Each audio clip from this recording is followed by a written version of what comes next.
예, 3회분 모의고사를 풀어보도록 하겠습니다. 자, 첫 번째 문제는 CPU 스케줄링에 관련된 문제군요. 우리가 기아 상태란 말이 나오는데 기아 상태는 어떤 의미예요? 어떤 서비스를 요청했는데 안 오는 거예요. 그래서 기아 상태나 혹은 무한 대기 상태라고 하는 거는 우리가 배운 것 중에 두 가지 곳에서 두 군데에서 나타납니다. 프로세스 스케줄링에서 short job first라는 게 있어요. 짧은 작업을 우선 처리하니까 큰 작업에 대해서는 자꾸 뒤로 밀려나가게 돼서 언제 실행이 될지 모르는 상태가 발생하죠.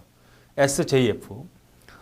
또 디스크 스케줄링에서 SSTF라고 하는 게 있습니다. 그거는 이동거리가 짧은 쪽으로 서비스를 하다 보니까 바깥쪽 트랙과 안쪽 트랙은 절대 서비스가 잘 안 가는 건 언젠가 가는데 너무 기다린다는 얘기죠. 배고파 죽겠다는 얘기죠. 빨리 해달라는 얘기. 그래서 기아 상태가 발생하는 거는 short job first는 발생한다는 얘기입니다. 이거는 FIF는 다른 말로 뭐라 그래요? FIF라고 그러죠. FC, FS. 이건 순서대로 주는 거거든요. 순서적으로 전에 L을 쓰지 않는 거. 먼저 도착하면 먼저 처리하니까 무슨 기아 상태가 발생할 이유가 없죠. 라운드 로빈, 시간을 잘라서 계속 돌려가기 때문에 기다리는 놈들이 거의 없는 거죠. HR에는 이 두 개를 짬뽕시켜서 만든 거니까 결국은 답은 요 쇼트 잡 버스트라고 하는 요것만 빼고는 다 기아 상태가 발생하지 않는다. 자, 그래서 답은 몇 번? 3번, 4번이 되는 거죠. 자, 그 다음 문제를 보죠. 그 다음 문제는 바이러스에 관련된 얘기입니다.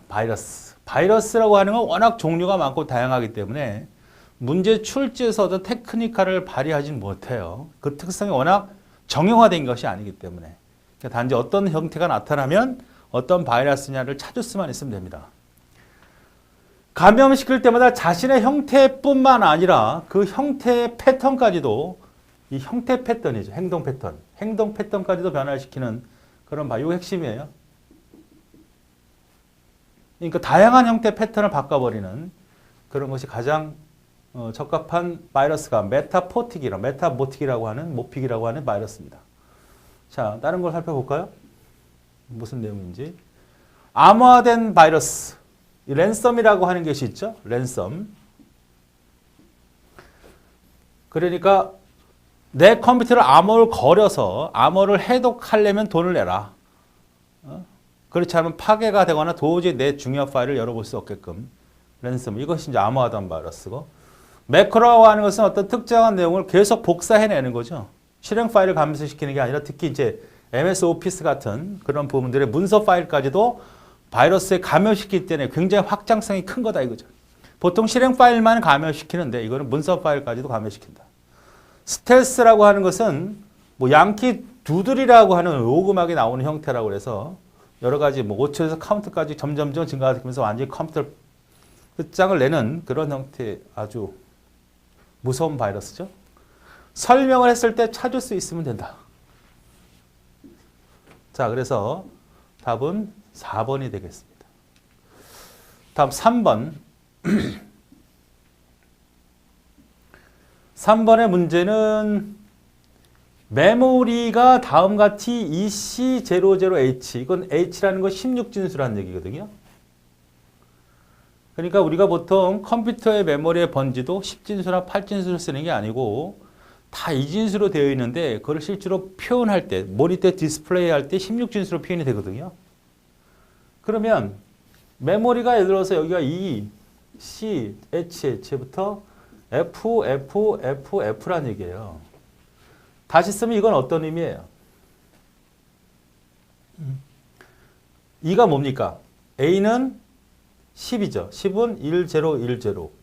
B는 11, 10진수로 1011. C는 12죠. 1101. D는 13이죠.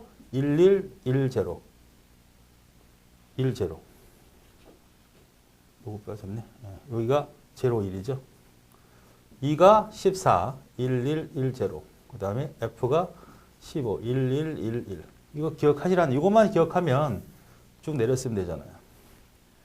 그러니까 2라고 하는 건 얼마냐면 1110에다가 00C니까 C니까 11000000000000부터 이게 번지야, 이게 주소. 1111 1111 11 1111 이 크기가 얼마냐 이거지. 그죠? 이걸 알 수가 있냐? 이 크기가 대체 얼마냐? 자, 일단 우리가 이 기본적으로 생각해 볼 때 이렇게 생각해 볼 10진수로 생각을 해 볼까요? 여기가 5고 여기가 16이에요. 여기가 몇 개가? 6, 7, 8에서 얼마 들어가 있는 걸까요? 15까지. 이거 몇 개가 들어가 있는 거예요? 이걸 어떻게 계산합니까? 16에서 5를 빼고 하나를 더하죠.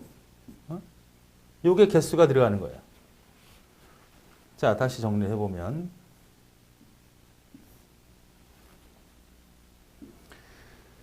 내가 만약에 1, 2, 3, 4, 5, 6, 7이 있잖아요. 그러면 2부터 6 사이는 몇 개냐 이거죠. 이 안에 자료가. 이게 전체 몇 개죠? 하나, 둘, 셋, 넷, 5개잖아. 그죠? 그럼 이거 개수는 어떻게 돼? 6에서 빼기 2에서 플러스 2를 해줘야 우리가 개수를 알 수 있는 거거든요. 하나, 둘, 셋, 넷, 5개잖아. 작은 값에다가 큰 값에서 작은 값을 빼고 반드시 2를 둬야 요 전체 개수가 나오는 거잖아.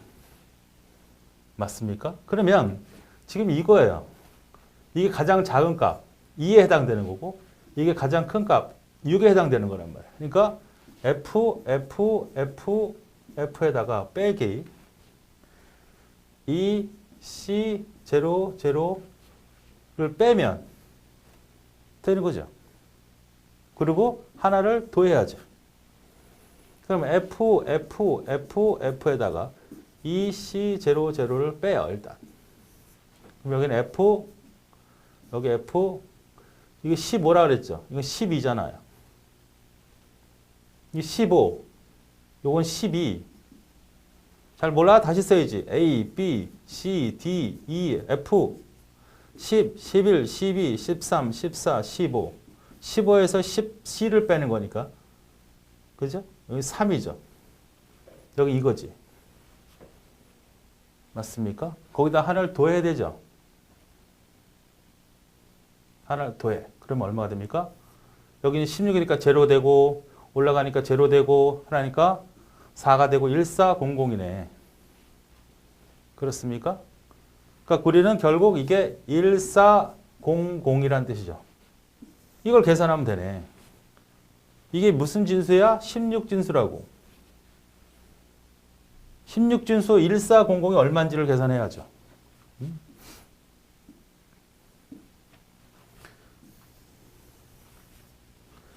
얼마일까요? 16진수를 계산해 보면 자, 우리가 10진수는 어떻게 계산하죠? 만약에 360이다 그러면 3 곱하기 10의 2승 플러스 6 곱하기 10의 1승 곱하기 0 곱하기 10의 0승 이렇게 되잖아요. 만약에 2, 3, 4다. 이것이 만약에 8진수다 그러면 2 곱하기 8의 2승 3 곱하기 8의 1승 플러스 4 곱하기 8의 0승 이렇게 되죠. 1400이 16진수라 그랬으니까 1 곱하기 16이 얼마? 0, 1, 2, 3이죠. 4 곱하기 16의 2승이죠. 그 다음에 0, 0이니까 다 필요 없죠?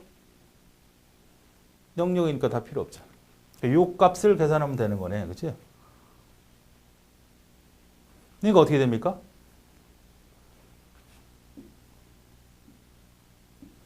어떻게 계산되는 거야? 요거. 우리가 1400을 10진수로 바꿔내는 거거든요. 지금 바꿔내야 되거든요. 근데 이걸 잘 보니까 우리는 이런 개념이 있잖아. 2의 10승은 얼마입니까? 1K잖아. 2의 20승은 얼마야? 1메가잖아. 지금 K로 돼 있단 말이에요. 그럼 이걸 잘 생각을 해보자고. 2승이 되니까 16의 3승은 어떻게 됩니까? 2의 4승 곱하기 3이니까 2의 12승이죠. 맞습니까? 그럼 이건 어떻게 돼요? 2의 2승에다가 2의 4승에다가 4승이니까 2 8, 2의 10승이죠. 4 곱하기 16의 제곱은 2의 2승, 8, 10승이잖아.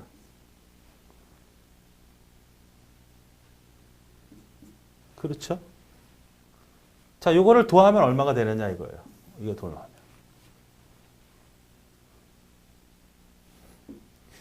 네, 다시 보죠. 금방 우리가 1 곱하기 16의 3승 더하기예요. 그 다음에 4 곱하기 16의 제곱입니다. 그죠?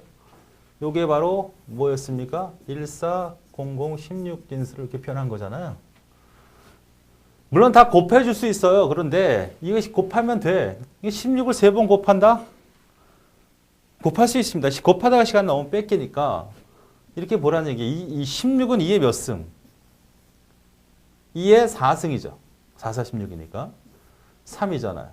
요건 2의 2승 곱하기 요거는 2의 4승에다가 2승이잖아요. 맞습니까? 수학 싫어하는 사람은 되게 싫어하겠네요. 그냥 곱해도 좋아. 그럼 4, 3, 10이잖아. 2의 12승 더하기.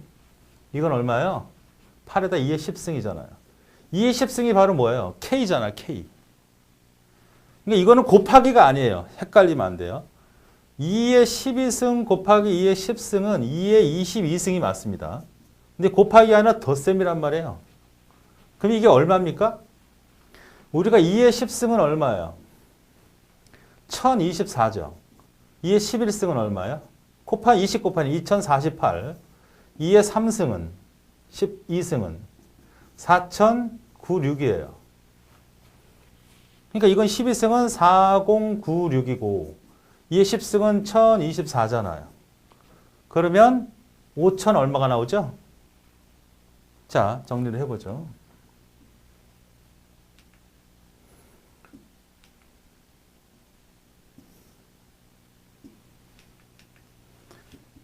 자, 이겁니다. 지금 뺐으니까 14에다 1을 더하니까 104 이게 나온 거란 말이에요. 이걸 10진수로 풀어보니까 이게 뭐가 된다? 4096 이것도 하니까 이거죠. 그러니까 5120이죠. 5100은 5 곱하기 1024가 되는 거거든요. 이게 K잖아요. 이게 5잖아요. 그러니까 5K 바이트가 나온다는 얘기죠. 그래서 답이 3번이 계산되는 거.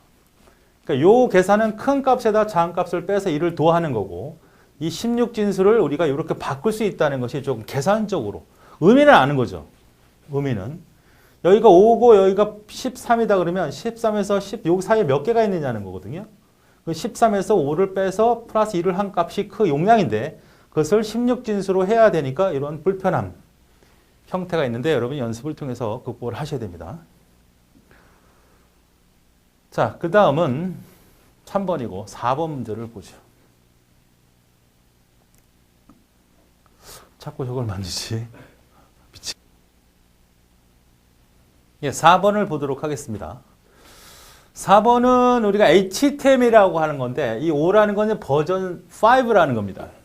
그러니까 우리가 HTML이라는 건 그냥 텍스트 상태로만 보여주고 글자가 크게 해주고 이미지 보여주고 하는 것 뿐인데 거기다 동적인 스크립트, 동적인 웹페이지를 구성하기 위해서는 ASP나 JS, PHP 같은 걸 넣죠. 그런 걸 넣다 보니까 헷갈리니까 복잡하니까 그냥 HTML 다 할 수 없는가 해서 만들어진 게 5 버전이에요. 플러그 도움 없이 음악 재생과 이게 가능하다는 거죠. 옛날에는 HTML 자체만 가지고 음악을 플레이하거나 이런 게 할 수가 없었다는 거죠. 자체적으로 할 수가 있다는 거고 역시 가장 핵심, 실시간 채팅, 온라인 게임을 만들 수 있는데 쌍방향, 양방향, 단방향이 아니었어요. 요즘 당방향은 거의 쓰지 않으니까. 디바이스를 접근할 수 없어 개인정보 보호 및 보안을 철저하게 유지할 수 있다가 아닙니다. 우리가 앞에서 얘기했던 인터넷 프로토콜이라는 건 완벽하게 목적까지 배달할 수 없는 것처럼 모든 프로그램은 보안이란 요소는 항상 추가적인 기능으로 추가시켜야지 그 자체적으로 갖고 있는 게 아니다. 왜? 보안의 요소라든지 등급을 획일적으로 만들 수 없기 때문에 회사의 특징이나 회사의 규모에 따라서 달라질 수 있기 때문에 새롭게 추가되는 기능이지 HTML 자체적으로 갖고 있을 수 없다는 겁니다. 스마트폰에 주로 많이 사용이 되고 답이 3번이 되는 겁니다. 자, 그 다음에 5번 문제를 보겠습니다. 자, 5번 문제는 RS 플립플롭을 말하죠. SR이 모두 0이고 Q가 1일 때 다음 Q는 1이다. 우리가 알고 있는데 이렇게 문제를 풀어버리면 헷갈릴 수 있다는 얘기죠. 공부하는 방법, 패턴을 잘 연구해 보시라는 얘기죠. 자, 이거죠. 이거예요. 그대로 우리가 책에 있는 내용을 그대로 썼습니다. SR이 0이면 둘 다 0이면 Q1이 1이면 다음 Q는 Q가 1일 때 다음 Q도 1이고 맞죠? 맞는 얘기죠. Q가 만약에 0이면 다음 Q도 0이죠. 만약에 0이 1일 때 0이다 면 틀리는 얘기 아닙니까? 자, S가 0이고 R이 1이에요. 그럼 Q가 1이면 여기는 0이죠. 이거는 클리어 상태를 말하는 거죠. 이것도 맞고. 네 번째, S가 1이고 R이 0일 때 이번엔 Q를 가리키지 않고 Q바가 0이라는 거는 다른 말로 Q가 얼마라는 거야? 1이라는 거고 이것도 Q가 1이라는 뜻이잖아요. 다음 Q가. 그러니까 이거죠. Q가 1이면 다음 Q도 1이고 0이면 다음 Q는 1이고 이걸 얘기하는 셋을 의미하는 거잖아요. 그 다음 RS 플립플롭은 SR이 1인 토글 기능을 사용할 수 없다 그랬죠. 사용할 수 없다. 그러니까 이 내용을 말로 풀었을 때 여러분이 접근할 수 있어야 돼. 그렇죠? 이건 알고 있는 거잖아. 문제를 잘 다루는 방법에 대한 얘기가 되겠습니다. 답이 몇 번?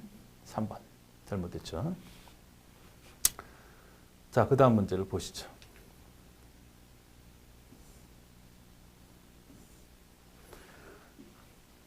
자, 파이 이름, 요게 뭐예요? 파이는 프로젝션. 이러한 릴레이션이 존재할 때 어디를 추출해내는 거죠? 이 열을 추출해내는 요거. 열을 추출하는 게 프로젝션. 시그마는 반대로 행을 추출하는 게 시그마입니다. 그죠? 그러면 그림상 보면 이거가 나오는데 이걸 정확히 쓰면 어떤 의미냐면 이렇게 크게 쓰고 나서 학과하고 그 다음에 컴퓨터하고 같을 때 이렇게 써야 되는 건데 뭐 요 의미만 확인해 보면 어떻게 될까요? 학생 릴레이션에서 학생이란 테이블이 이게 학생이라는 얘기지. 학생에서 학과와 컴퓨터가 서로 동일한 것을 뭘로 추출하라? 이거 추출하라는 겁니다. 그러니까 여기에 학과가 있고 여기가 컴퓨터라는 게 막 있다면 여기 컴퓨터인 학생들을 행 단위로, 투표 단위로 뽑아내다가 바로 요거예요. 요 시그마. 그 중에 이름과 학년만 추출해내라 이런 얘기죠. 그러니까 이렇게 보면 이렇게 릴레이션이 존재해요. 테이블이. 그럼 여기 이름이 있고 여기가 학년이 있고 여기 뭐 학과가 있다 이러면 누구를 찾아라는 얘기죠? 학과가 컴퓨터, 여기 컴퓨터라. 컴퓨터 있는 애들을 추출해라. 얘네들을 추출해내라. 얘네들을 추출해내라. 이게 뭐야? 학생 테이블입니다. 요거 보고 알 수 있는 거예요. 그 중에서 이름과 학년만 뽑아내라. 이거. 얘하고 얘만 뽑아내라. 이건 우리가 셀렉션, SQL 명령을 어떻게 합니까? 셀렉션, 셀렉트. 누구 이름과 학번, 이름과 학년을 뽑아내라. 원래는 이 시그마는 당연히 셀렉트가 맞고 프로젝션이라는 것은 따로 사용하지 않고 셀렉션과 같이 수행을 합니다. SQL에서는. 얘네들을 추출해내라. 이게 바로 프로젝션이죠. from 학생 테이블에서. where 조건이 바로 뭐예요? 이게 시그마죠. 누구? 학과를 컴퓨터와 같은 애. 이거 찾으라는 얘기죠. 학생 테이블에서 이름과 학년을 찾고 학과와 컴퓨터가 같은. 이건 아니죠. 학년이 아니죠. 그래서 요 프로젝션과 시그마, 셀렉션을 바로 이 셀렉트는 SQL 명령, 셀렉트 명령 갖고 한 번에 쓸 수 있는데 앞에 있는 내용은 바로 뭘 얘기하는 거고 프로젝션을 의미하는 거고 where 있는 다음에 있는 것은 바로 시그마에 해당되는 내용이다. 라는 걸 파악할 수 있느냐, 이런 문제가 되겠습니다. 답이 두 번째가 되겠습니다. 다음 시프트 연산. 이러한 미세한 부분들이 사실 출제가 되면 굉장히 헷갈릴 수 있으니까 이거는 여러분 충분히 설명됐던 내용이고 하니까 여러분이 반복해서 잘 습득을 하셔야 돼요. 지금 보면 전혀 모르는 얘기잖아요. 그죠? 그런데 우리가 배웠던 내용이고 책에 있는 내용입니다. 문제는 홀수일 때예요. 홀수일 때.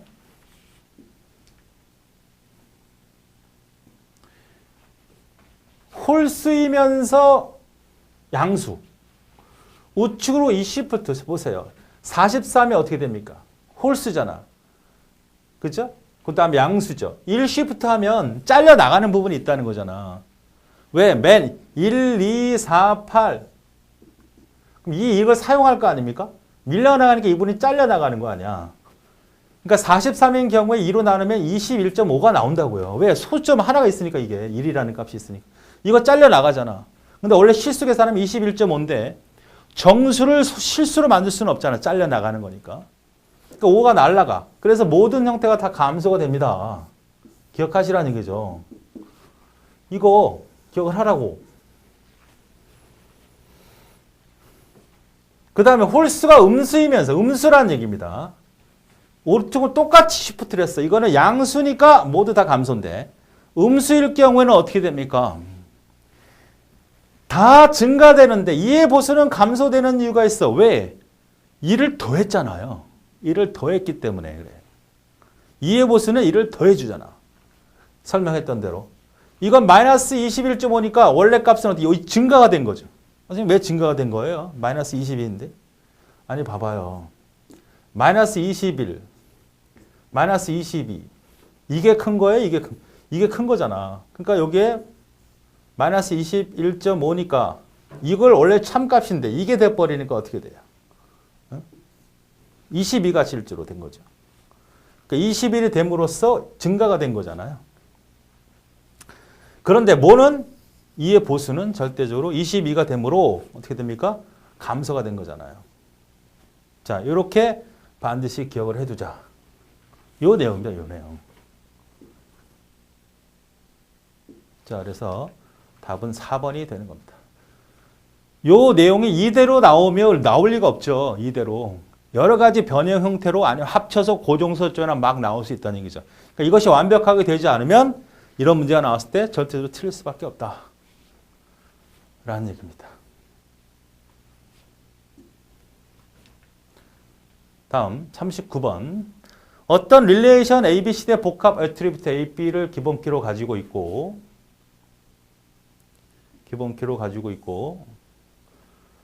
복합 애트리뷰트 기본키를 가지고 있고 함수 정석이 다음과 같을 때 릴레이션에 대한 정규형은 어떤 정규형이냐? 1정규형, 2정규형, 3정규형, 보이스 코드 정규형인데 지금 이 구조를 보면 A, B가 C와 D를 가리키고 있고 B가 C를 갖고 있고 C가 만약에 BC, CD, 그 다음에 BD 이러면 이행적 종속 상태가 되는데 이행적 종속 상태는 해결이 되면 3정규형이 되는 거예요. 이행적 함수 종속이 되기 전까지는 2정규형이 되는 거고 부분 종속이 자 1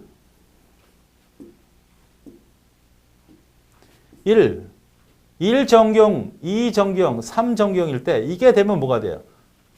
1종속은 도메인을 원자값으로 갖게 할 때 1정규형이 완성이 되는 거고 2정규형은 뭐예요? 부분 종속을 제거했을 때 그 다음에 3정규형은 뭐가 되었을 때? 이행적 함수 종속을 제거했을 때. 자, 그럼 이 내용으로 봤을 때는 우리가 이행적이라는 말은 전혀 나타나지 않아요. 그래서 예를 하나 들어보았습니다. 우리 책에 있는 문제죠.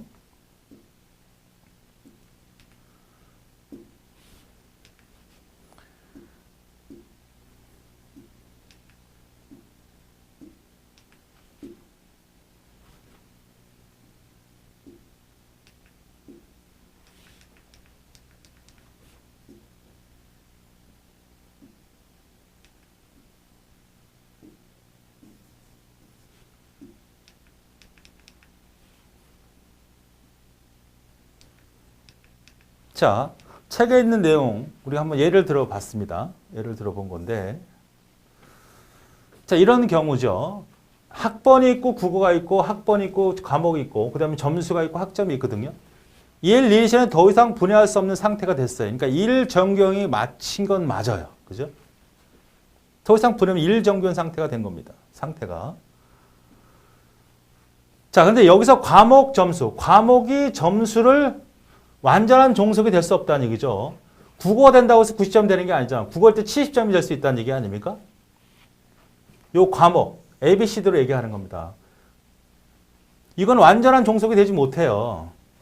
국어가 90점이면 70점, 80점 있잖아. 그죠? 이건 종속이 완벽하게 되지 않는다. 완벽한 종속이 되려면 이렇게 묶어가지고 그 과목을 지정해 줘야 한다는 얘기 아닙니까? 그러니까 111번 학번이 국어 점수가 90점이라는 얘기고 111번이 또 있잖아. 수학 점수는 80점. 이거 성립이 되잖아요. 그러니까 학번과 과목이 기본키로 돼서 점수가 결정이 돼야만 완전한 부분 종속, 안전한 종속이 되기 때문이죠. 그러니까 이런 형태가 되어져야 한다는 얘기죠.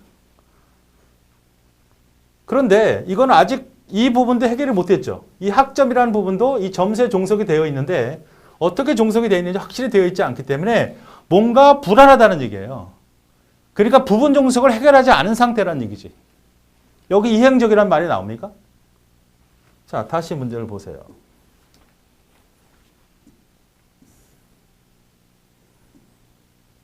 이 상태에서 보면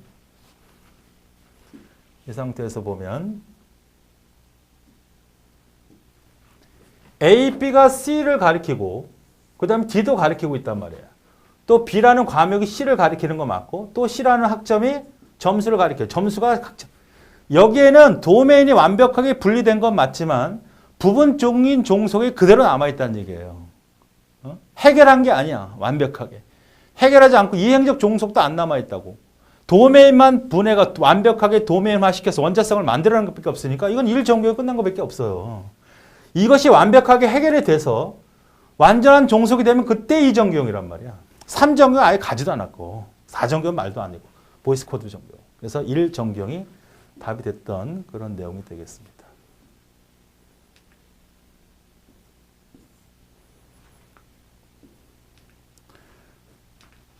그러니까 요게 A, B, C, D 해주고 기본키가 A, B로 지정해주고 이렇게 만들어내야 뭐가 돼요? 이렇게 만들어내야 완전 종속이 되는 거거든. 완전 종속이 됐다는 것은 2정경이 끝났다는 얘기야. 이것이 되지 않았으니까 1정경 상태에서 머물고 있다는 거죠. 자, 그래서 다음 문제. 시 언어군요.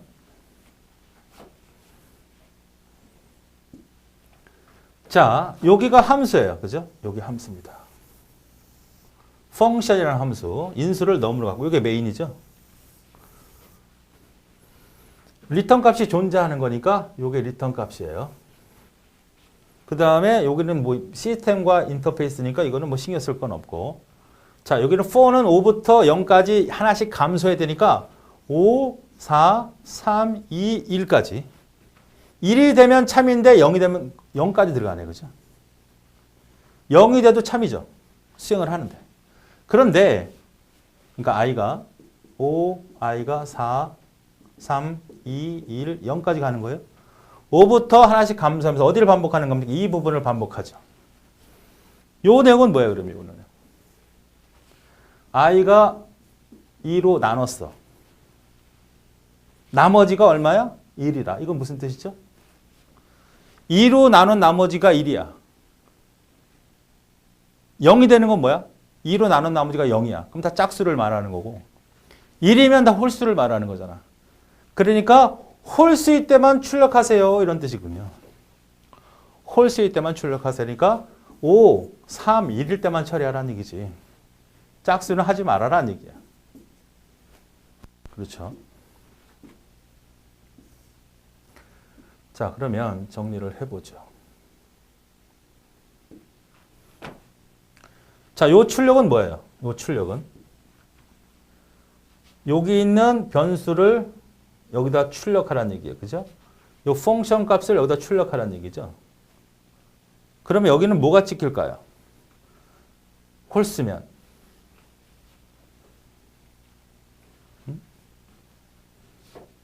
그대로 진행을 하면 요거는 뭐일 때만 출력한다 그랬어요? i가 5일 때, i가 3일 때, i가 1일 때. 만약 5라면 어떻게 될까요? 펑션 5가 찍고 그 다음에 그 펑션 5에 대한 결과를 찍어내겠죠. 그렇습니까? 그 다음에 요거 처리하겠죠. 3. 여기 1을 처리하겠죠. 왜 5, 3, 1을 찍었어요? 5부터 0까지 반복을 시키는데 홀수일 때만 처리하라 그랬으니까 그래요. 홀수일 때만. 자, 그러면 5를 넘겨주고 3을 넘겨주고 1을 넘겨준다는 걸 하나하나 생각을 해보면 이런 얘기입니다. 자, 넘을 받았어. 이게 지금 넘겼다는 얘기는 뭐가 넘어왔다는 얘기냐면 펑 5 이게 넘어왔다는 얘기. 5가 가지. 그럼 얘가 5를 기억을 해. 5가 아니지. 통과. 아니면 뭘 해줘요? 5에다가 곱하기 펑션 4가 되네. 이걸 계산해야 되는데 자기 자신을 다시 불러야 되는 리커전 형태가 됐죠. 주기적 함수가.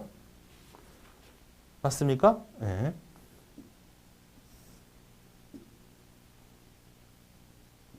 자, 그러면 보시자고요. 자, 5가 넘어왔으면 어떻게 되는 거예요? 스택에 쌓이겠죠. 5가 넘어왔으니까 5 곱하기 FUNC의 4가 되겠죠. 하나를 빼니까. 얘가 계산이 안 됐잖아. 이걸 알아야 결과를 알 수 있잖아요. 그럼 다시 4로 가요. 4로 가면 어떻게 됩니까? 4 곱하기 4로 가니까 FUNC 3. 또 부르겠죠. 3으로 가. 그러면 3 곱하기 FUNC 2가 되겠죠. 그대로 그냥 나열해 주는 거예요. 또 2로 가니까 이거죠. 2 곱하기 FUNC 1이 되겠네. 그리고 1로 갔더니 비로소 어떻게 돼? 리턴 값이 1을 받게 되니까 그때서 얘가 얼마가 됩니까? 얘가 1이잖아. 1 곱하기 2야 이게. 1 곱하기 2. 요게 1 곱하기 2란 얘기야. 얘가 부른 게 이건가니까. 그럼 여기는 3 곱하기 1 곱하기 2가 되는 거죠. 여기 1 곱하기니까. 요거 뭐가 돼요, 그러면? 요게 1 곱하기 2 곱하기 3이 되니까. 요게 다시 1 곱하기 2 곱하기 3 곱하기 4가 되니까 결국은 이 값은 뭐야? 최종 얻고자 하는 것은 5 곱하기 4 곱하기 3 곱하기 2 곱하기 1은 5 팩토리아라는 의미예요. 그죠? 우리 옛날에 수학부에 5 팩토리아 5 곱하기 4 곱하기 3 곱하기 2 곱하기 1이잖아. 그러니까 이 함수는 바로 팩토리알에 대한요. 팩토리알. 그렇습니까? 그럼 만약에 요거는 3을 부르면 어떻게 돼? 3 이거지 뭐. 3 곱하기 2 곱하기 1이죠. 2를 부르면 어떻게 돼? 그냥 1이죠. 1이면 1이잖아. 1. 자, 다시 정리합니다.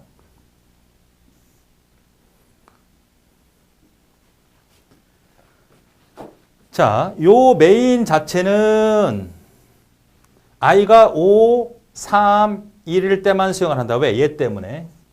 홀수일 때만. 찍을 때는 5하고 그 다음에 결과값, 요값을 찍어라는 얘기고 그 다음에 3일 때 3 집어넣었을 때 찍으라는 얘기고 1일 때 1 넣었을 때 찍으라는 얘기죠. 자, 그러면 우리는 어떤 걸 알았어? 이 함수 자체가 팩토리얼 함수를 줬으니까 5 팩토리얼은 이거고 3 팩토리얼은 이거고 1 팩토리얼은 이거라는 것을 알 수 있었어요. 해보니까. 그럼 세 번째 줄에 출력되는 건 뭐냐? 5 출력되고 3 출력되고 1 출력될 테니까 1이 출력이 되겠죠? 맨 마지막. 이거죠, 이거. 맞습니까? 이 자체를 우리가 인식을 못하더라도 이 문제를 보니까 여기만 해석을 해도 5 찍히고 3 찍히고 1 찍힌다. 홀수일 것만 찍힌데 맨 마지막은 이거라는 것만 알고 있어도 이 결과를 몰라도 이게 팩토리라는 사실을 몰라도 우리는 문제를 해결할 수 있다라고 보는 겁니다.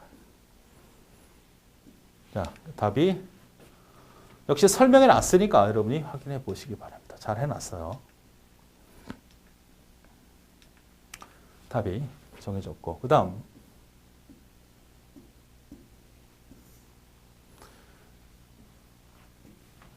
IT 기술에 대한 설명 옳지 않은 거죠. 요즘은 이제 인터넷 오브 띵스 IoT라는 개념이 나오죠. 사물끼리 서로 교환을 하겠다. 우리가 인터넷을 인간이 쓰는 게 아니고 기계끼리 서로 인터넷 데이터를 받고 서로 정보를 교환하고 제어를 할 수 있는 인터넷 연결 기술이다. 기억하시란 얘기예요. 공용 클라우드. 클라우드라는 것은 구름이란 뜻이죠. 지금은 내 컴퓨터나 내 소프트웨어나 내 자원들을 예전에는 내 컴퓨터 책상 앞에 갖고 있었지만 이전에 인터넷, 뭐 구글이라든지 네이버라든지 먼 곳에 내 필요한 자원을 보관해서 필요할 때마다 언제든지 어느 곳에든지 그 자원을 혹은 프로그램을 사용할 수 있는 그런 기술이죠. 공용이라고 하는 것은 일반 여러분이 지금 쓰는 겁니다. 구글에다가 내가 어떤 특별한 파일을 보관해놨다? 이건 공용 클라우드예요. 기업은 사설 클라우드입니다. 사설. 기업에서는 자체적으로 갖고 있는 거기 때문에. 자, 이게 잘못된 거죠. 반대로. 빅데이터라고 하는 것은 수집 정보된 대량의 정형 또는 비정의 데이터를 집어부터 가치를 추출하고 결과를 분석하는 것이다. 그러니까 여러 사람들의 인터넷에 자료가 많이 있겠죠. 그죠? 이런 사람, 이런 사람, 이런 사람들이 자료를 검색해 놓으면 거기에 단어들이 있을 거 아니야. 그지? 단어들을 추출해내가지고 분석을 해서 랭킹을 매기는 거죠. 그래서 모든 형태의 데이터, 어떤 사람들이 어떤 내용들에 관심을 갖고 있는지를 수집 분석하는 것이 빅데이터다. 가상현실이라고 하는 것은 시뮬레이션 공간이죠. 그죠? 우리가 막 캐릭터라든지 아니면 게임을 한다는 것은 가상현실화되어 있는 거의 실세처럼 보여지는 형태에서 운영을 하는 형태입니다. 증강현실은 뭐예요? 증강현실. 가상현실과 실제하고 막 접목이 되는 거죠. 이런 책상 앞에 우리가 보는 책 손바닥 위에 막 캐릭터가 올라가 있고 뭐 저기 나중에는 뭐 영화에 저쪽 있는 사람이 내 앞에서 얘기하는 것처럼 현실 세계와 가상현실이 합쳐진 것이 증강현실이고 가상현실이라는 것은 현실이 합쳐지지 않고 그냥 사이버 세상으로 들어가서 그 안에서 운영이 되는 거다.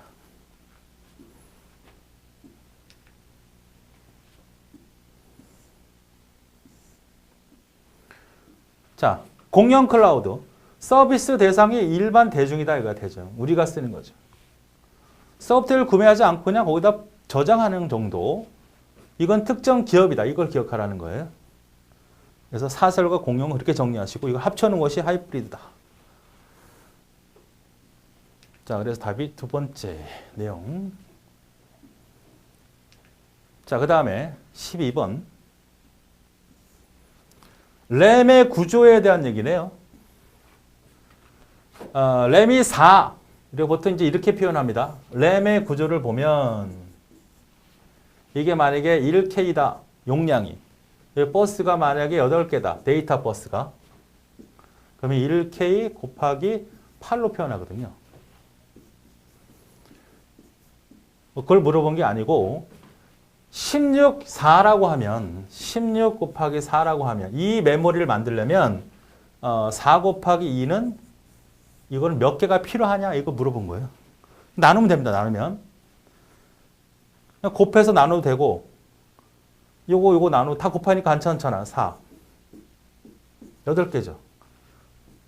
수학에 이제 문제가 되는 분들이 많아요. 이 곱하기니까 그냥 따라 다 곱해도 상관없어. 다 나눠도. 8개잖아. 계산해도 돼. 계산하면 시간을 잡아먹으니까. 답은 두 번째 8개가 되겠습니다.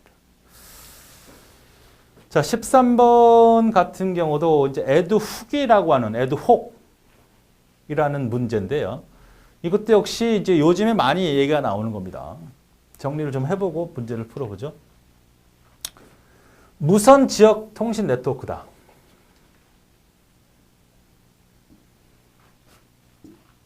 무선 지역의 통신 네트워크다. 유선이 아니다. 이거 유선이 아니다. 절대 유선이란 말이 나오면 안 돼. 유선이 아니다. 산악지역 긴급구조 전쟁터. 전쟁터만 생각을 해볼까요? 전쟁터에 가면 서로 그 팀, 부대원, 소대원 서로 만약에 그런 스마트폰 같은 거를 헬멧에 끼고 있다 그러면 걔네들끼리 통신하는 거야. 걔네들끼리 정보를 주고받고 해야 되겠죠. 근데 여기서 가장 중요한 특징이 뭐냐면 특정 서버를 갖고 있지 않아요. 자기네끼리만 하는 거예요. 그러니까 자기가 내가 서버가 될 수 있고, 즉 라이어터가 될 수 있고, 자기네 자체에서 어떤 특정 서버를 갖고 있잖아. 우리가 보통 네트워크 형태의 구조라고 하면 이런 네트워크 형태의 구조라고 하면 여기 컴퓨터들이 쭉 존재하고 바깥으로 나갈 때 라우터를 선택해서 이걸 경유해서 들어오거나 나가잖아요. 이게 없어. 애드호크는. 자기네끼리 노는 거야. 물론 무선이고. 이런 데서 주로 쓴다는 거. 이거 중요하고. 역시 이거를 보고서 찾을 수 있느냐. 거꾸로는 설명 이것처럼 틀린 걸 찾으라는 얘기입니다. 각 무선 단말기들은 호스트 기능과 라우터 기능을 다 갖고 있다는 얘기입니다. 각각의 담. 개개인들이 다 자기가 컴퓨터가 될 수도 있고 경로 선택기가 될 수도 있다는 거죠. 보안도 자체적으로 갖고 있고 보안 기능도. 그래서 협력해서 분산해서 자기네끼리 통신할 수 있는, 무선 통신할 수 있는 그런 기술이라고 본다. 가장 중요한 건 뭐예요? 역시 어떤 호스트, 얘네들 단말기가 어떤 중심이 돼서 얘네들과 서로 연결을 하는 것이 아니라 스스로가 다 그렇다는 얘기입니다. 그러니까 어세스 포인트 같은 거는 절대 필요하지 않는다. 중요하죠. 이 문제입니다. 이 문제. 이것을 필요로 한다 해서 이 부분이 틀린 거죠. 그래서 이 기술이라고 하는 것은 더 깊이 들어가면 더 복잡하지만 우리는 거기까지 접근하지 않으니까 이 정도만 이동 애드혹이 이런 형태의 특징을 갖고 있구나만 잘 정리해 두시라는 얘기입니다. 자, 그래서 답이 4번.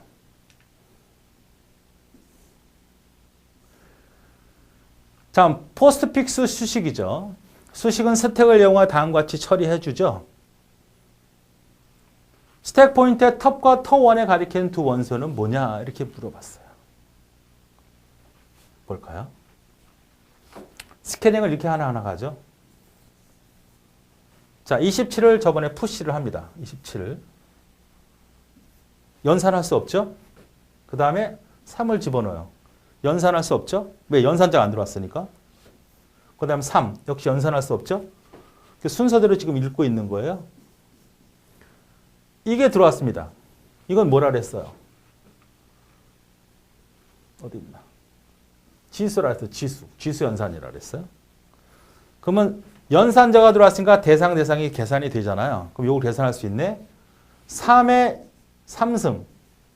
이거는 3의 3승이지 9가 아닙니다. 주의하셔야 돼요. 3의 3승은 얼마? 27이에요. 27. 요게 계산이 됩니다. 얼마? 27로. 그래서 뽑아갖고 계산을 한 다음에 다시 푸시를 하죠. 그 다음에 이제 슬러시가 들어왔네. 슬러시가 들어왔으니까 대상이 있으니까 연산을 하겠죠. 그러니까 27에서 27을 나누니까 1 값이 되겠네. 그 다음 2가 들어와요. 2 채우죠. 연산할 수 없죠. 연산자 안 들어왔으니까 3이 들어왔어요. 연산할 수 없잖아요. 별표가 들어왔네요. 연산할 수 있죠? 2개를 곱해라. 밑에. 그러니까 연산자가 들어와면 밑에 대상 2개가 곱해지는 거니까 없어도 절대 알 수가 없어요. 이것도 2개 있으니까 계산했고 이것도 2개 있으니까 계산했지. 하나만 썰렁 있게 있으면 계산할 수가 없다고. 어? 만약 27에서 연산자가 들어왔다면 이거 계산할 수 없어요. 어? 플러스에서 연산자 27하고 4가 들어왔다. 이건 에라겠지만 3이 들어와. 이건 연산할 수 없어요. 근데 여기 슬러시가 들어왔다 그러면 요 2개 갖고 연산할 수 있는 거거든요. 그러니까 3하고 1을 곱했으니까 어떻게 돼? 6이 계산되겠고 원래 있던 1값과 6값이 들어가겠죠. 그렇죠? 연산 곱하기를 했을 때 탑과 탑 1이다. 탑은 스택의 탑에 위치니까 탑 어디를 가리키고 있어? 여기를 가리키고 있었던 거죠. 응? 우리가 채워나갈 때 푸시할 때 계속 탑이 올라가죠? 그 밑에 거 하나 빼면 어떻게 돼? 여기를 가리키겠죠. 그죠? 그럼 이걸 물어본 거네. 이거군요. 자, 이렇게 운영을 할 수 있는 탑. 맨 위치를 가리키는 게 탑이니까 그 다음 거는 2를 가리키고 있죠. 그래서 답은 첫 번째가 되겠군요.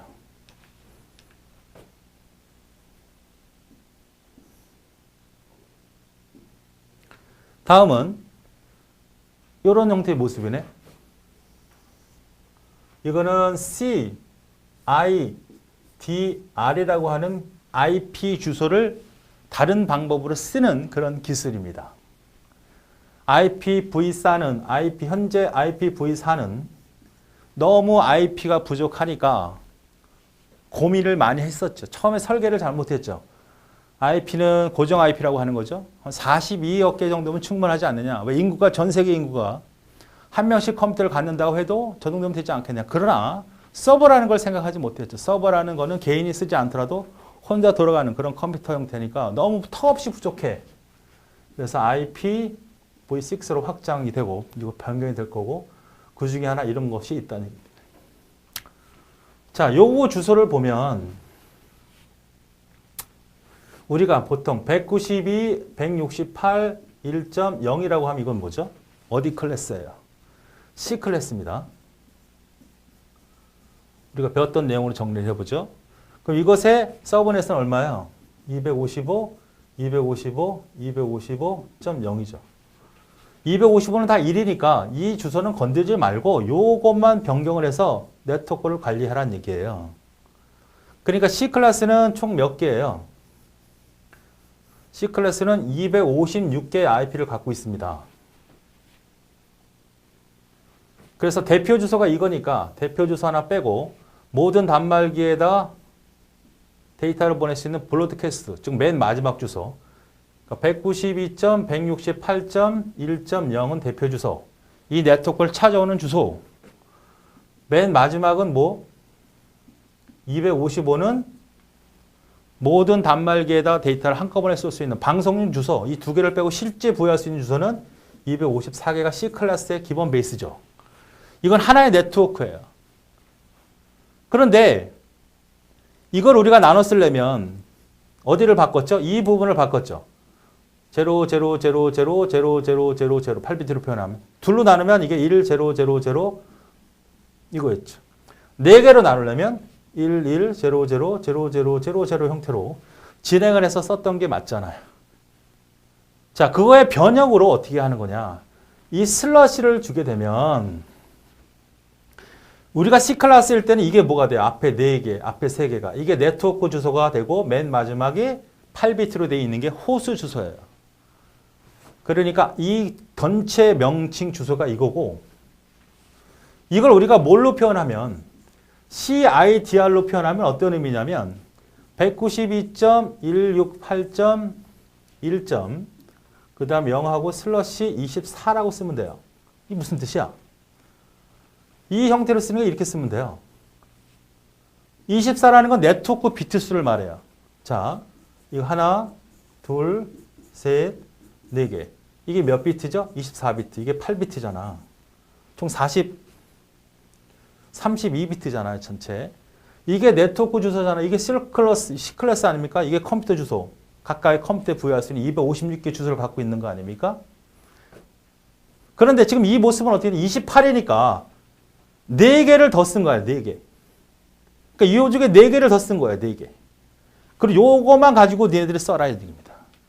그러니까 고정적인 일단 디폴트라고 한 C 클래스로 정해진 분할로 갖지 말고 이렇게 해주면 네가 원하듯이 이 내부 안에서 네트워크를 분할할 수도 있고 확장할 수도 있다라는 얘기예요. 자, 그러면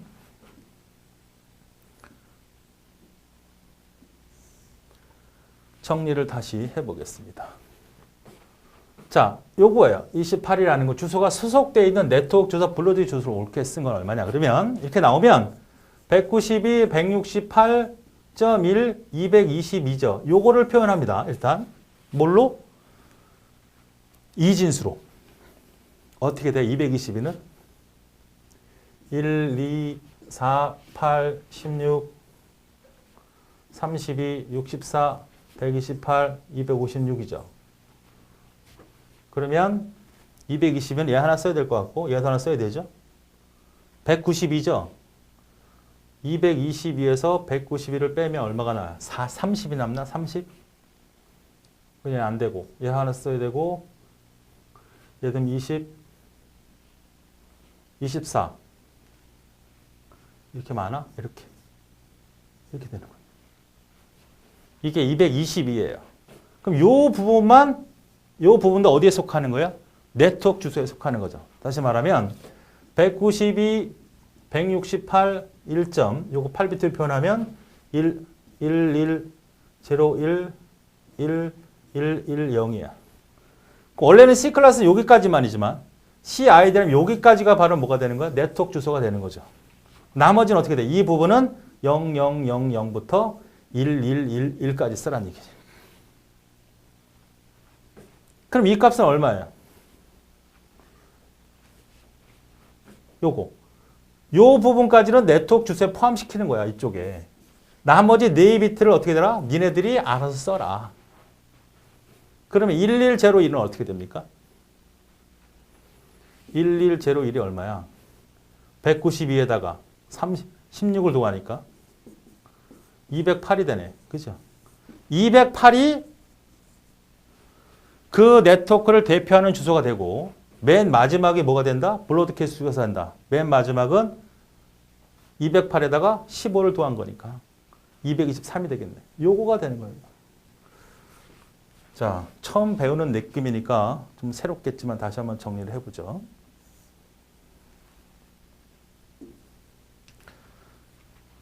자, 28이라고 하는 것은 상위 28비트를 네트워크 주소로 쓰겠다는 겁니다. 하위 4비트만을 가지고 놀아라는 얘기야. 그래서 이걸 계산해 봤더니 221을, 그러니까 요 맨 마지막 주소를 8비트로 표현해 놓고 이 뒷부분은 니네들이 나눠서 쓰고 앞부분은 건들지 말라는 얘기거든요. 그러니까 이 부분은 건들지 마라. 그 뒷부분 0부분부터 요거를 찾아라. 그러니까 요 주소가 네트워크 주소가 208이 되고 브로드캐스트가 223이 되는 이런 형태의 주소를 찾아라 이런 얘기입니다. 그러니까 이렇게 나왔다는 얘기는 어떻게 본다? 아, 이거는 기존에 썼던 C 클래스 개념이 아니고 CIDR이라고 하는 개념을 쓰는구나. 그러면 앞에 요 28은 어떤 거냐?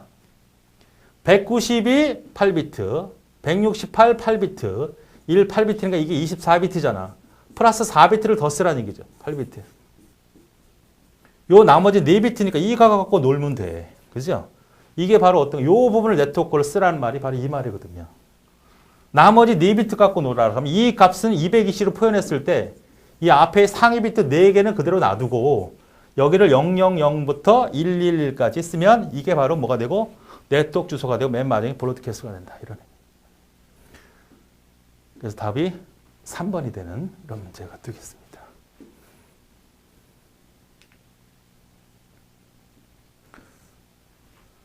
다음 명령어 형식에 대한 설명이네요. 명령어는 어떻게 되어 있습니까? 우리가 add a, b다 그러면 구조를 보면 이렇게 되어 있죠. 여기 들어가는 거고 여기 들어가는 거죠. 이걸 뭐라 그래? 오퍼레이션. 다른 말로 OP 코드라고도 하죠. 여기는 오퍼랜드. 연산이라는 얘기죠. 연산자. 여기는 피연산자 혹은 연산 대상이라는 얘기예요. 연산자, 연산 대상. 연산자, 피연산자. 보통 OP 코드 부분과 오퍼랜드 부분으로 나누며 맞죠?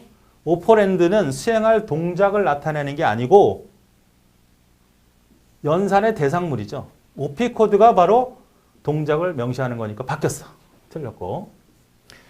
기억장치나 주소나 레지스터를 저장하거나 실제 데이터 값을 가지고 있는 부분이 오퍼랜드다. 맞잖아요. 여기가 대상이니까. 변수도 되고 레지스터도 되고 실제로 명령은 여기고 두 번째가 이상이 없습니다. 오퍼랜드 비트스가 n비트 명령은 2n가지다. 이게 만약에 4비트면 2의 4승에서 총 16개의 명령을 수행할 수 있습니다. 그런데 2에다가 4라는 게 8개 아니죠. 지수승만큼의 명령을 가질 수 있어요. 4비트면 0000부터 쭉 해서 1111 16개의 동작을 지시할 수 있기 때문에 그렇죠? 틀렸어. 오퍼랜드 유효 번지를 결정해 모든 비트를 같지 않으면 사용할 수가 없죠. 이건 기억장치를 가리키는 영역인데 이 기억장치를 모두 가리킬 수 없다면 쓸 수 없는 거니까 이 말이 또 틀린 거네. 그래서 답은 몇 번이 된다? 두 번째가 맞군요. 다음 17번 클라우드를 말하는 똑같은 문제가 있군요. 자, 보시죠. 자, 세 가지 형태가 나타납니다. 세 가지 형태. LAAS, PAAS, SASS. 이게 뭐냐 이거예요. 요거는 뭐냐면 I는 인프라스트럭처, P는 플랫폼, S는 소프트웨어여야 돼요. 이 세 가지를 구분해내자. 정리를 먼저 하고 갑시다.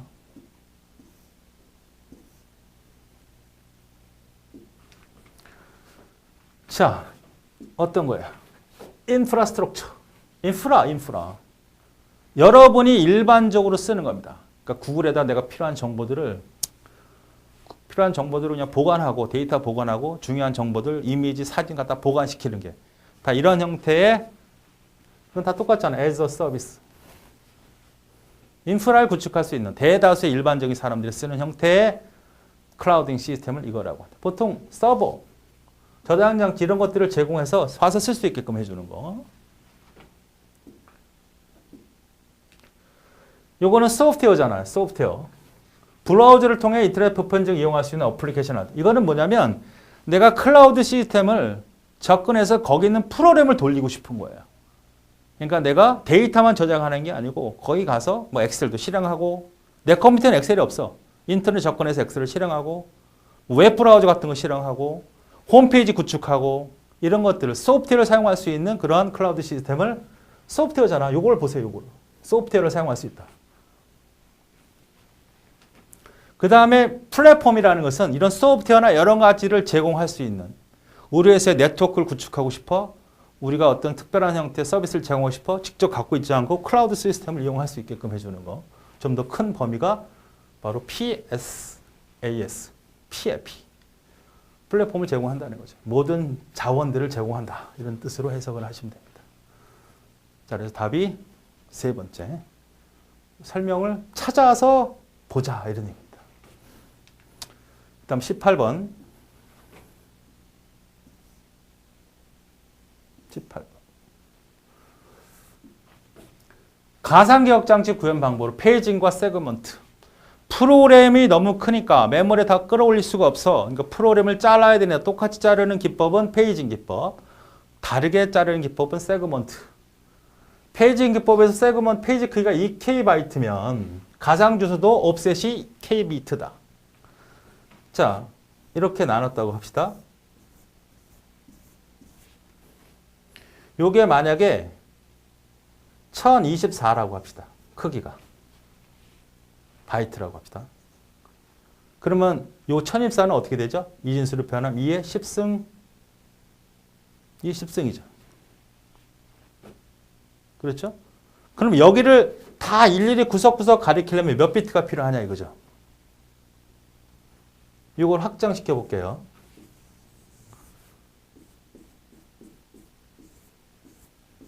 이게 한 비트야, 한 바이트라고. 이게 몇 개 있다고? 1024개 있다는 거잖아. 그럼 여기 하나를 다 가리키려면 몇 비트면 돼요? 10비트면 되지. 1024개니까. 10비트면 다 가리킬 수 있잖아. 다시. 내가 4개의 바이트를 갖고 있어. 4개의 바이트를 갖고 있다면 몇 비트면 돼요? 4는 2의 몇 승이야? 2승이잖아. 2비트면 얘를 다 가리킬 수 있잖아. 그렇죠? 그런 것처럼 내가 1024바이트란 얘기는 2의 10승이니까 10비트면 충분히 이 구석구석을 다 가리킬 수 있다. 바비트로. 그러니까 2의 10승이라고 하면 즉 2K로 바꾸면 2의 K승이라고 하면 K비트의 옵셋을 가질 수 있다. 10비트면 여기를 다 가리킬 수 있다는 거잖아요. 이렇게. 맞습니까? 10비트면 1000번지 가리킬 수 있잖아. 충분히 가리킬. 0번지는 가리킬 수 있잖아. 그 시작 번지부터 떨어진 거리를 옵셋 거리, 가지거리, 디스플레이스먼트라고 하는 거니까. 요거가 중요해서 만들었던 문제입니다. 이에 거듭해도 모든 메모리는 세그먼트가 되든 페이지가 되든 이에 거듭 제곱으로 다 나타내. 이거는 세그먼트뿐만 아닙니다. 페이징 기법에서는 외부 단편화가 발생하지 않습니다. 외부 단편화가 발생하면 페이지 기법을 쓸 수가 없잖아. 다 올라가야지. 그러나 내부 단편화는 짜투리가 발생하죠. 작게는. 세그먼트 기법 외부 단편화가 발생할 수 있죠. 세그먼트는 막 페이지가 여러 가지 섞여 들어가는데 좁은 공간에서 큰 프로그램을 올려야 돼. 물론 교체가 하겠지만 쓰지 못하는 공간이 한 K 1바이트라도 생길 것이다. 외부 단편화 충분히 생길 수 있다. 그래서 답이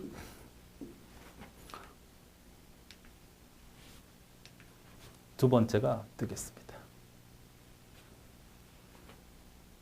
옳지 않은 문제. 아, 요거 잘못됐군요. 2의 거듭 제곱까지는 맞는데 세그먼트는 어떻게 됩니까? 최대 크기. 페이지는 딱딱 정해져 있지만 세그먼트는 길이가 크고 작고 크고 작은데 그 크기가 정해져 있는 게 아닙니다. 증가되고 작고 하니까 그 크기라고 하는 것은 그 프로그램의 특성상 맞게 정의되어 있는 부분이죠. 정의되어 있지는 않습니다. 그 프로그램 내용에 맞춰서 잘라내기 때문에. 자, 두 번째가 옳지 않은 설명. 그 다음 19번.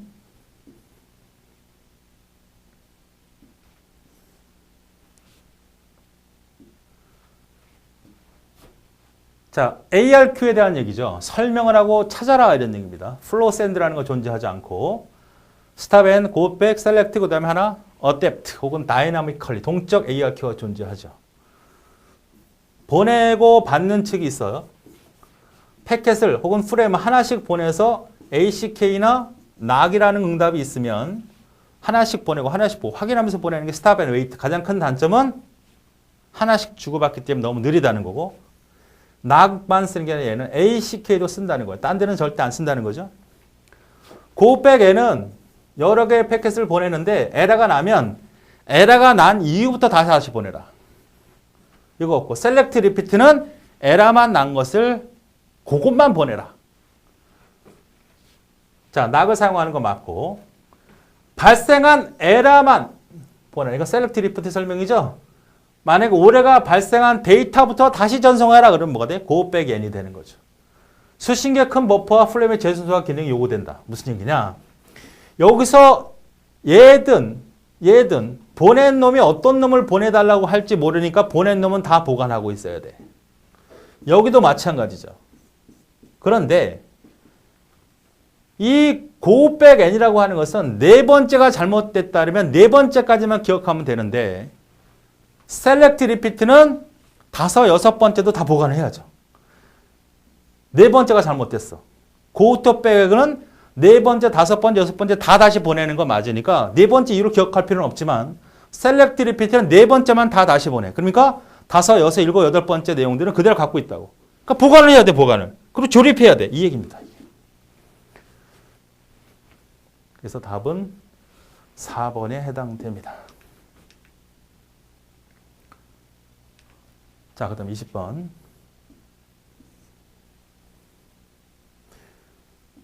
아주 잘 나오는 형태의 문제죠.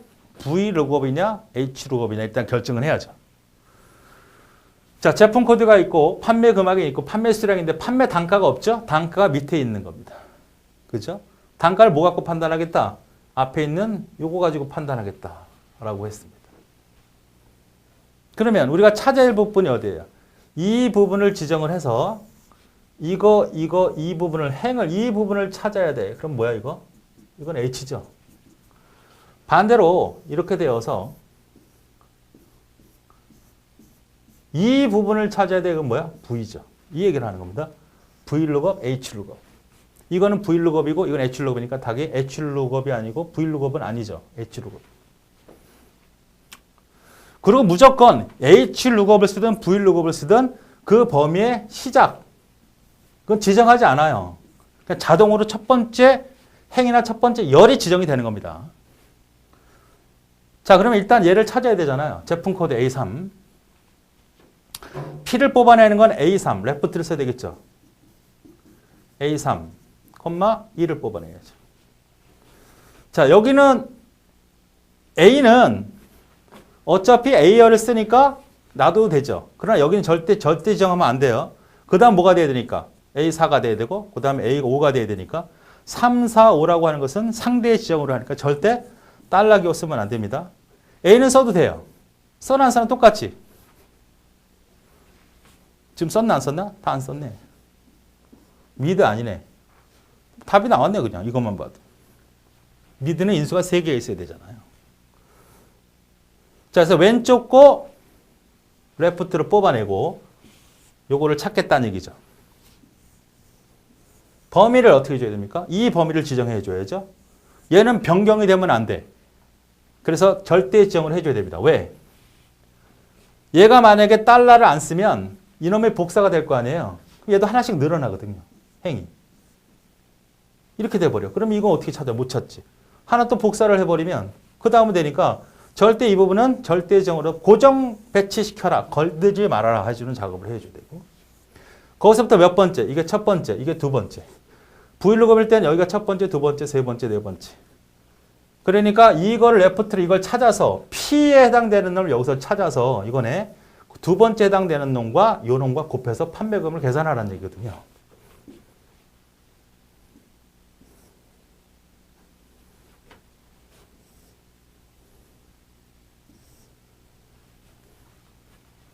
자, 요 P가 있잖아, P.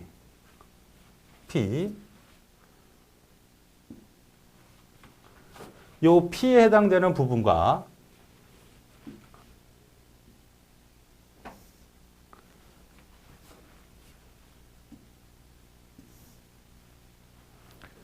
요 P에 해당되는 부분과 요 P에 해당되는 부분과 요 D라는 부분을 찾아야 되니까 그대로 써볼까요? 한번 여기다 쓰겠습니다. V룩업에 H룩업 찾고자 하는 게 이거잖아. 레프트로 쓴 거야. 레프트 쓰고 절대 지정해야 되니까 이렇게 이 부분만 절대 지정. 뭐 이걸 해도 상관이 없는데 이걸 세 개 찾는 게 낫지. 여기 지정해도 상관없습니다. 제품권은 찾을 리가 없을 테니까. 이 범위 여기다 지정해주고 그 다음에 이게 첫 번째, 이게 두 번째니까 두 번째로 지정해줘야 요 놈들을 뽑아낼 거지. 그리고 일치되는 것을 집어넣고 이건 단가잖아, 단가. 얘네들 중에 하나. 그 다음 판매 수량을 곱해야 되죠. 곱하기 판매 C3. 이것도 어떻게 돼요? 절대 지정하면 절대 안 됩니다. 왜? 그 다음 뭐가 돼야 되니까? C4가 되고 C5가 돼야 되니까. 이건 절대 안 돼. 이렇게 써도 상관은 없지. 이거는 고정이 될 테니까. 그러나 지금은 C3으로 해버렸네. 두 번째 문제. 자, 그래서 답은 두 번째가 됩니다.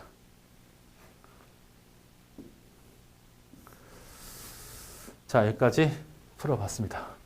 역시 우리가 배우지 않은 것들도 있죠. 뭐 뿌리는 같은 거니까 여러분 문제가 좀 달라졌다고 해서 우리는 달라집니다. 문제는. 연태껏 봤던 문제가 책에 그대로 시험 문제 나올 일은 없어. 조금씩 변경이 되고 좀 확대될 뿐이죠. 그러한 내용이니까 처음 배웠다 생각하지 말고 배웠던 내용을 바탕해서 계속 여러분 반복해서 학습하시기 바랍니다. 예, 수고하셨습니다.